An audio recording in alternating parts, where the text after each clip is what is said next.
You know that feeling, right? When you're in a meeting that has just completely lost the will to live. I know it well. It's been like 3 hours. The air in the room is stale. You've circled the same problem 4 times, and everyone is just staring at their laptops, praying for a fire alarm. Yep. And then finally, someone leans back, it's usually the most senior person, slaps the table and says, right, we've analyzed this to death. What are we actually going to do? And it's like a magic release valve. The moment talk turns into action. And it feels responsible, doesn't it? It feels like adulthood. Enough chat. Let's fix it. Mm-hmm. But today, we are diving into a stack of notes titled The Architecture of Survivable Parliamentary Reform.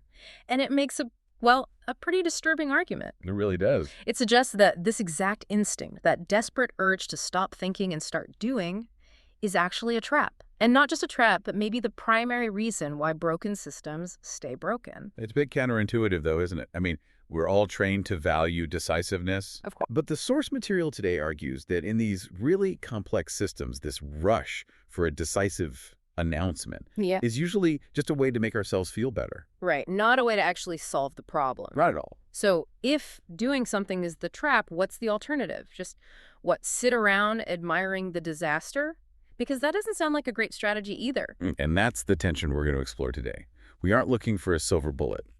The source specifically warns us against looking for what it calls capital R reform. A big, shiny solution. Exactly. Instead, we're looking at why the only changes that actually survive in a messy human environment are the ones that seem, well, honestly, incredibly boring. Boring is a hard sell. But let's start with what the source calls the allure of the big fix. Why are we so obsessed with the idea that every big problem needs a loud, immediate, announcement-shaped solution? I think it's deeply psychological. Think about the anxiety of a complex problem, like a failing healthcare system or a gridlocked parliament. It's messy. It's ambiguous. And ambiguity is painful for the human brain. It really is. We want to cut through it. We want a hero moment. We want to point to a specific day on the calendar and say, that was the day we fixed it. Precisely. The media loves that narrative because it's a headline. Politicians love it because it's a deliverable they can put on a leaflet. And even the critics of the system love it. Right, because it gives them something concrete to scream about. Where's the big reform bill? It satisfies everyone's need for drama. But the source argues this drama is actually completely unconnected to reality. It's unconnected to how systems actually function. And the source makes this really sharp observation. Most problems in governments don't exist because we lack bold ideas. Right. I mean, if you go to any think tank in London or D.C., the shelves are groaning with bold ideas.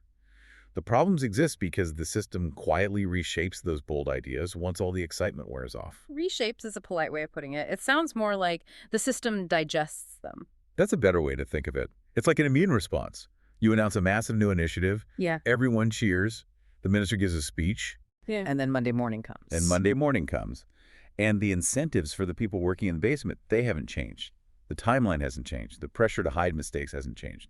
So slowly, week by week, the big fix gets eroded until it looks exactly like the old system, just with a new logo. This feels particularly relevant to the UK, which is the context for this specific deep dive. The notes spend a lot of time on the peculiar nature of the UK Parliament. I think for a lot of people, a government is a government. You write a constitution, you follow the rules. Why is the UK so resistant to that reboot approach? Because the UK doesn't have an operating system you can just reinstall. I mean, in the US or France, you have a single written constitution. In theory, if things break, you can hold a convention, rewrite the document, and hit restart. The UK system isn't a machine. It's more like a landscape. It's formed of sediment. Sediment. Yeah, layer upon layer of practice, convention, old laws, new habits, and unwritten expectations that have just accumulated over centuries. The source calls it a dense web. Okay, but isn't that just an excuse? Oh, it's too complicated. We can't change it. That sounds like something a bureaucrat says to get out of doing work. It does sound like that. I agree. But think about the mechanics of a dense web. In a machine, you can replace a gear. In a web, if you pull a thread over here, say, you decide to change how a committee is selected to make it more independent. Right. You might accidentally tighten a knot 3 departments over, that suddenly makes it impossible for legislation to get drafted on time. You don't know what you've broken until you try to move it. Exactly. The complexity only reveals itself in motion. And this brings us to this idea of the one-term fix. This is where the political reality crashes right into the systemic reality. Okay, yeah, the source says it's fundamentally dishonest to pretend you can fix deep issues in a single parliamentary term. That felt aggressive, dishonest. Well, think about the timeline. A parliamentary term is 4 or 5 years. In the life of an institution that's hundreds of years old, 5 years is a blink. It's a coffee break. But a politician has to show results in that window to get reelected. They're forced to promise speed. They're forced to promise that the change will be quick, frictionless, and complete by election day. But because the system is this sedimentary, dense web, real change is slow. It's high friction and messy. So you have a fundamental incompatibility. Completely. The big fix is a lie we tell ourselves, because the truth that fixing this will take 20 years of boring, grinding work is unelectable. So if we stop lying to ourselves and we accept that we can't just burn it down and start over, what's left? The source pivots here to something that I found, well, honestly, a bit depressing at first. It shifts the goal from what should Parliament look like to what kinds of changes still work when people behave normally. Why did you find that depressing? Because normal sounds like mediocre. It sounds like we're lowering the bar. Shouldn't we expect the people running the country to be better than normal? Shouldn't we be designing for excellence? See, that is the hero trap. And it's the graveyard of almost every single failed reform. The hero trap. We design systems that only work if everyone involved is selfless, tireless, intellectually perfect, and has zero career ambition. Like those corporate value statements that say, we always put the customer first, even when the employee hasn't slept in 24 hours. Exactly that. If your system requires people to be heroes just to function, your system is broken. The source argues that sustainable reform has to work when people are tired, when they're stressed. When they're worried about losing their seat, when they're jealous of their colleague. Yes. We need to design democracy for human beings. Because if you rely on willpower, you will fail. Willpower is a finite resource. So what's the alternative? The source argues that change only sticks when the day-to-day friction of behaving differently drops. You have to make the good behavior easier than the bad behavior. Okay, let's get concrete. Because friction and incentives are buzzwords. Give me a mechanism. What does this look like in the real world of politics? All right, let's look at the concept of careful work. Everyone says they want MPs to scrutinize laws carefully, but look at the actual environment. The day-to-day reality. If you take 3 days to read a 500-page bill, you are slowing things down. You're annoying the whips. You're missing out on being in the media. The system punishes thoroughness with exhaustion and irrelevance. So the hero reads the bill anyway at 3 a.m.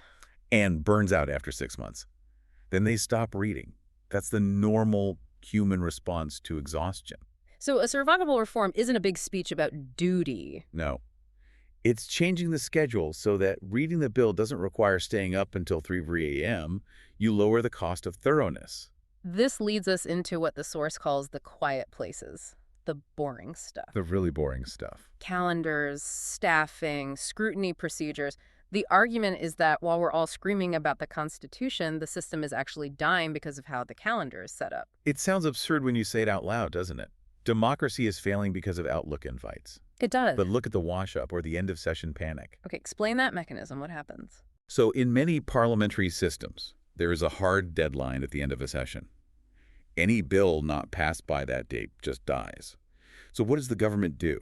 They backload everything. They create a logjam of massive, complex legislation right at the deadline. They manufacture a crisis. They weaponize time. They absolutely weaponize time because when there are 48 hours left and 10 bills to pass, no one has time to read them. No one has time to object. The argument becomes, if you ask a question now, you will kill this bill and waste everyone's year. So bad laws get passed because everyone is held hostage by the clock. And that's not a constitutional crisis. That's a scheduling choice. If you simply structure the time evenly, if you didn't allow that cliff edge to exist, you change the whole power dynamic. How so? Suddenly, the government can't use panic as a whip. Scrutiny becomes possible simply because the physics of the room allows for it. Speaking of scrutiny, the source makes a distinction there that I think is really important, and it talks about when scrutiny happens. This is huge. Usually, scrutiny happens at the end. Right. The government cooks up a policy in secret, writes the law, presents it, and says, here it is. The big reveal. Right. And at that point, if I find a mistake, what am I doing? I'm attacking you. You're embarrassing the minister? I'm trying to score a point. It's theatrical combat. You have to defend your work. I have to destroy it. But the source argues for moving scrutiny upstream before the ink is dry. But doesn't the government want to hide the flaws? Why would they let people see the draft? Well, that's the fear incentive again. They hide it because they fear the gotcha moment. But if you change the process so that early sharing is standard, so it's seen as drafting, not debating, the dynamic shifts. From confrontation to collaboration? It's like user experience design, right? Test the prototype. You don't wait until the product launch to see if it catches fire. So we're talking about UX design for democracy. Essentially, stop screaming at the user, the politician for being lazy, and redesign the interface so the right action's the easiest one. I want to touch on one more quiet place mentioned in the notes. Institutional memory. This one feels like a corporate problem, but it seems fatal in politics. Oh, it is fatal. Yeah. The source highlights the turnover of staff. In the UK specifically, but also elsewhere, the junior staff who actually understand how a committee works often leave every 18 months. Why is that? Pay, burnout, lack of progression, the usual reasons. But the consequence is that the institution effectively gets a lobotomy every 2 years. It forgets what it knows. So you have new MPs being advised by new staff, and nobody remembers that they tried this exact same fix 3 years ago and it failed. And we end up in a loop. We keep restarting the conversation from zero. A boring reform is simply creating a career path for clerks and advisors so they stay for 10 years. But that's not a sexy campaign promise. Not at all. Yeah. I will improve HR retention policies for committee clerks will not get you a standing ovation. But it might actually stop the government from making the same mistake 5 times in a row. It changes how the system breathes. That's the phrase from the text. It increases the lung capacity of the institution. Here's the problem I have with all of this. It feels small. The source admits this. They say this approach leaves us in a narrower space than we started in. Right. If I'm a listener who is angry about the state of the world, hearing fix the calendar and retain staff, it feels like putting a Band-Aid on a gunshot wound. And that is the hardest hurdle. It feels small because we are addicted to the scale of the big fix. But the source argues that this narrowness is actually groundedness. It's the difference between a fantasy and a blueprint. But can you sell that? I mean, can you win an election on groundedness? That really is the open question. But I think there is a hunger for honesty. I think people know instinctively that the silver bullet is a lie. When a leader stands up and says, I have a simple 3-step plan to fix this massively complex historical web, people cheer, but they don't believe it. They know it's just marketing. Exactly. There is a power in admitting limits.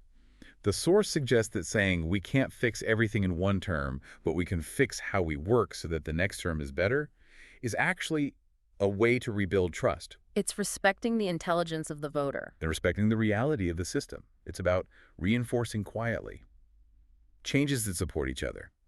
If you fix the calendar, you make scrutiny easier. And if you make scrutiny easier, you reduce the theatrical conflict. And if you reduce the conflict, maybe the staff doesn't burn out as fast. And suddenly, without a big ribbon-cutting ceremony, the machine just starts to hum a bit better. That's the goal. It's change that doesn't unravel the moment the spotlight moves on. That concept of the spotlight really stuck with me. We live in an attention economy.